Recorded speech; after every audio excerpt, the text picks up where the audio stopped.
Good morning, students. I hope you're all fine, you're all good at home. So, in the last lesson or in the last lecture, we have studied the civics lesson number 3, I think so, the Gram Panchayat. So, now today we are going to study a history new topic, that is lesson number 8, state after the Maurya Empire. Now, as previously we saw in the history lesson, so now we are going to see the Mauryan Empire. Now, how the empire of Maurya was, and what was dynasty was there. Means in the last lesson we have studied about the Ashoka and the Chandragupta. So now we are going to see what happened further after the decline of Maurya. Means after King Ashoka, the Maurya Empire started declining. So what happened and who took the next throne of that, and who captured and how they captured, we are going to study it. The Shugana dynasty. After the Emperor Ashoka, Maurya power started declining. The last Maurya Empire was called Badrirath. The Mauryan general Pushpamitra, Shuganas revolted against Badritha, killed him, and became the king.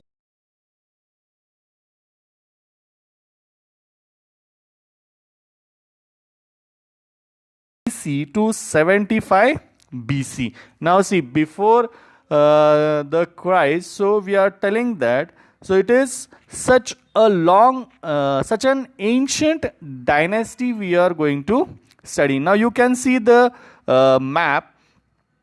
So as you open your textbook of history of standard 6, you can able to see the map, that is what were the regions were captured by the Mauryan Empire. Okay. So shall we move to the next point? Do you understand the first point? Okay. The second point, that is Indo-Greek kings. 8.2, that is Indo-Greek kings. Now what were the Indo-Greek kings? Now how they came, we are going to study, and what they did in India we are going to see. There were several small kingdoms ruled by Greek king to the northwest of the Indian subcontinent. Now you can see the subcontinent of India, means whatever the blue color is there. Okay, I have marked it, that is Indo-Greek kingdoms. Means this was the kingdom of Indo-Greek. Means they ruled over there. Those kings were known as Indo-Greek kings. So the coins of these kings are very important. Now, why the coins are very important of these kings we are going to study. They had a tradition of putting the picture of the king on one side and diet on the other side. Now you can see the next down, that is two pictures I have shown. That is one picture is about the king's face and the diet behind that. Means you can see the both side. The Indo-Greek kings was Mandar, who discussed Buddhist philosophy with Nagasen, the Pali word Panah, which means question. Now see, the Pali language means the ancient language. Which is the ancient language? If suppose someone asks you the question, it is a general knowledge question. It is not asked in exam, but then too you will get some information about that. It's telling you that the Pali language is one of the most ancient language it is, which was spoken in India. The ancient language was the Pali language which was spoken in India. So understood? Shall we move to the next point? Okay. The Kushana kings. Now who was now this Kushana kings, and what happened to him and how he came, we'll study that. India was invented from times to time by several types. Means India was, many tribes came to search the India, and they only told that this is India. The Kushanas were one such tribes from Central Asia. Now these were also tribes. Okay, these kings, or these were the tribes who moved from one place to the another place.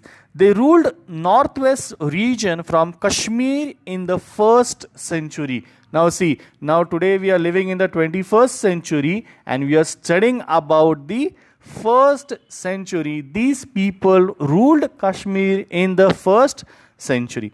The Kushanas king were the first to start mining of gold coins in India. Now you can see the gold coins. Okay, to mine it means to make some design on that.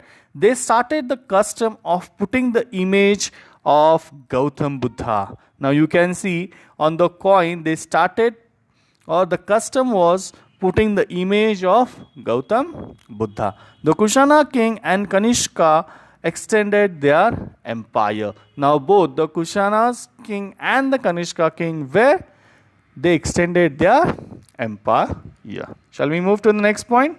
Okay. Emperor Kanishka. Now we are going to study about the Emperor Kanishka. You can see his picture, the first picture.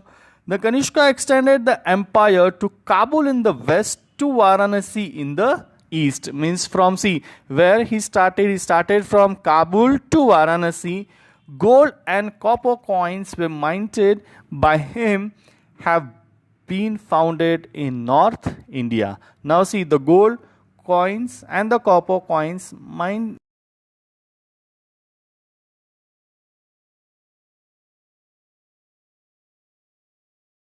gold coin, which were the designs were making, it was started from North India.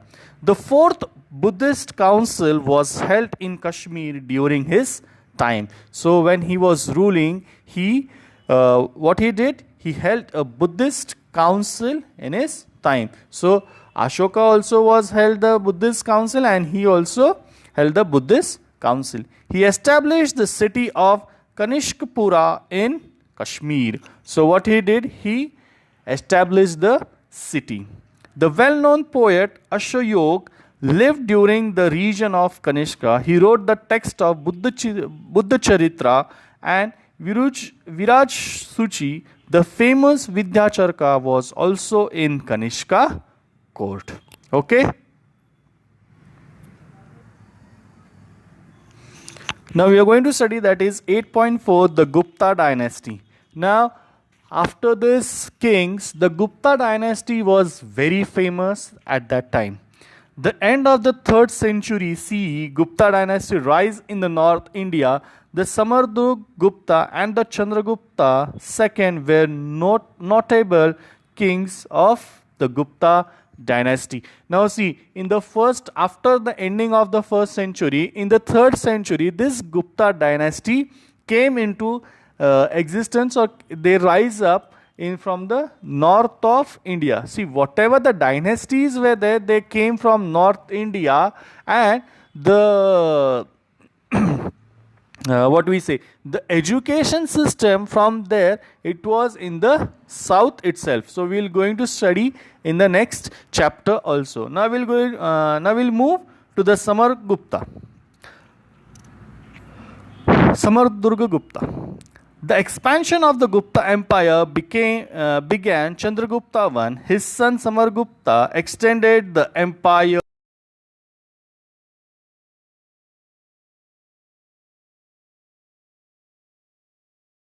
Gupta's first son, and he extended the empire. Means after his father's death, he took the throne and he extended the empire. The Gupta Empire spread from Assam to Punjab. Now see, Assam to Punjab means from east to the west he is going, to Kanchi in the Tamil Nadu, means from Assam to Punjab, Punjab to Tamil Nadu. As a result, Sri Lankan kings made friendship with him.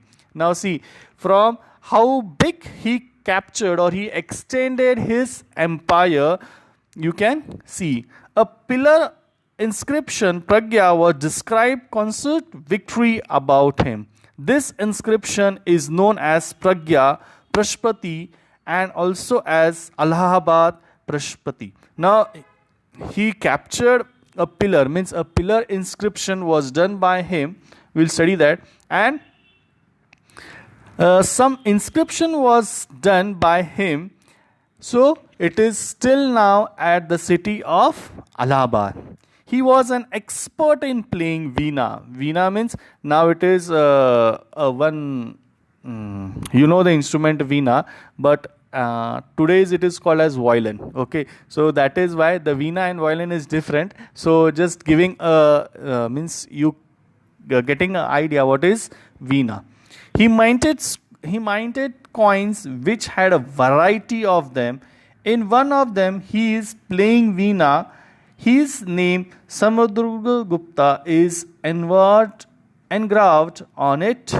So, see, the gold coins means what is the one common thing you are going to study in this lesson, that is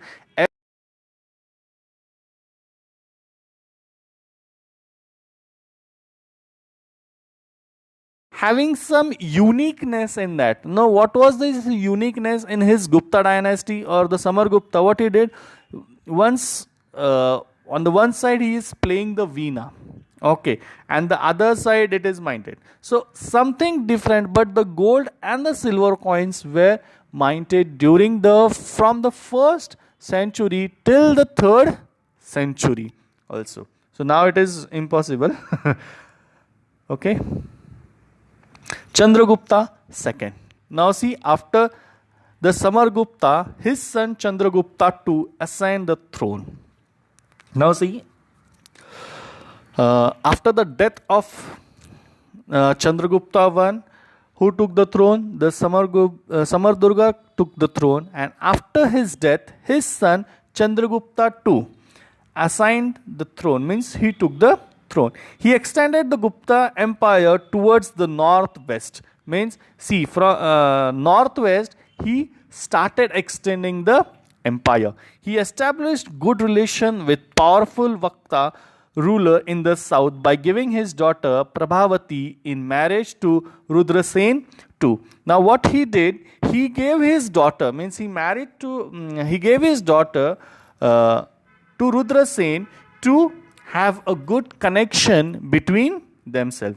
There is an iron pillar at Meroli near Delhi. It was not rusted from the last 1500 years. Now you know this is the pillar which is in Delhi. It is now also situated, and from last 1500 years, means see, 1500 years past, it is not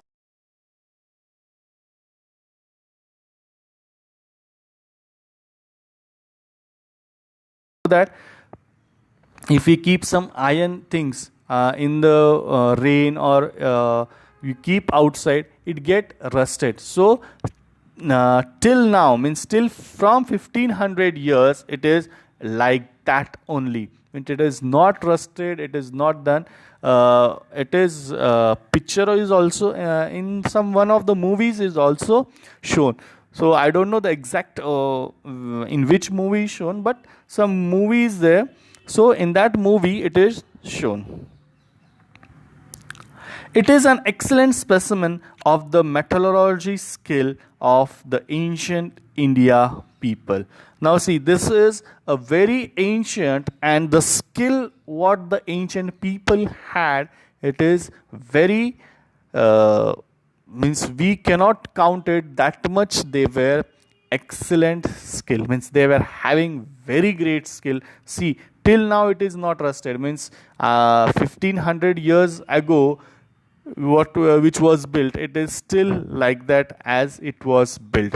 So you if you get a chance to visit, you can visit. It is assumed to the period of Chandragupta II, means this pillar or this sign is it shows that the Chandragupta II, means it is a period, it is called as the period of Chandragupta II.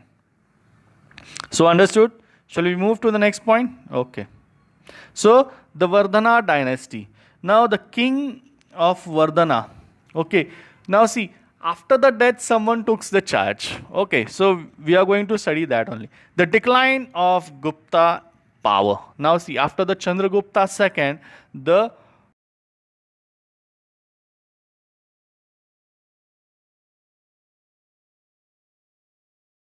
the Prabhakar Vardhan was the king. His son Vardhan expanded the empire up to Nepal. Now you can see how he captured the empire.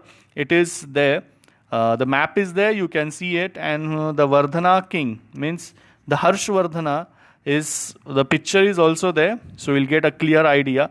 The capital of Harshvardhana's empire was Kanuj. Trade flourished during his region. Every 5 years, he would distribute all his wealth amongst the people. Now, see, some unique qualities the king were having. Whatever the some unique qualities were having. See, now what was the Samardurga Gupta was having? He used to play Veena very well. Now, Chandragupta II, what he did? He built a pillar. Now, the Vardhana dynasty, the Harshvardhana king, he had another quality that after every 5 years, he would distribute his wealth among the people. He wrote 3 Sanskrit plays. Now see, what he did now, he wrote 3 Sanskrit plays. Plays means drama. That is Ratnavali, Naga, Nandgandha and Priya Darshika. So this is the 3 Sanskrit plays or the dramas written by Harshvardhana king. The Buddhist bhikshu Yu Chuang had come to India from China during his region. Now, when he was ruling, a bhikshu named called Yuan Chuang, who came from China, and he traveled to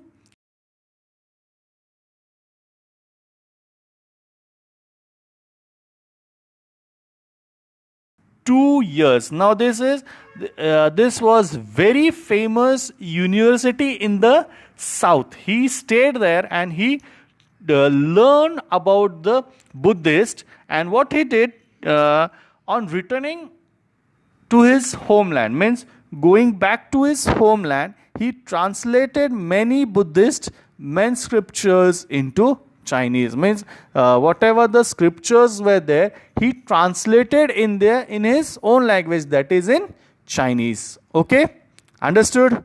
The Vardhana dynasty. Okay, the Harshvardhana king and about the Yuan Chuang. Okay, understood? Shall we move? This is I think so it is the last point. Yes, the powers in the northeast India. Now you can see the part of the northeast India, means this is India map, and these are the northeast countries, means at present, that is Arunachal Pradesh, Sikkim, Meghalaya, Assam, Nagaland, Manipur, Tripura and Mizoram. So their capital is also there. Now see, the Sikkim capital is Gangtok, Arunachal Pradesh capital is Itanagari, Assam's capital is Guwahati, Meghalaya's capital is Shillong, Tripura Agartala, Mizoram as well, Manipur, Imphal, Nagaland, Kohima. So these are the states which are to the east of India. Means as you stand, that is first comes north, then south, then east, then west. Now you can see the eastern part of the countries. So what were the powers of eastern part of the countries? We are going to study. It's about the marriage of Arjuna and Ulpi.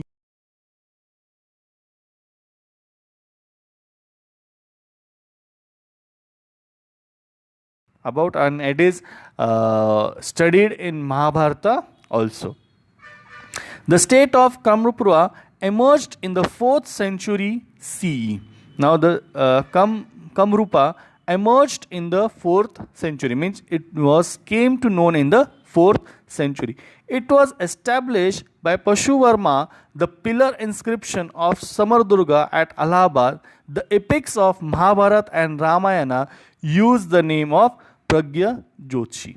Now see, it is also there in Mahabharata and Ramayana also. Today we know it as the city of Guwahati in Assam. Now whatever the Pragya Shot. Pragya, Pragyajyotish, what is the name? It is now is known as the city, means what was the city in Mahabharat and Ramayana. It is in Assam, and it is the capital of Assam, that is Guwahati. I hope you have understood the lesson. Suppose I think so this one, yes, it was a last one. So I hope you have understood the lesson, and I know you will complete the question answers, and I have know that you have already started the studies also. So thank you, students. Stay home, stay safe, take care.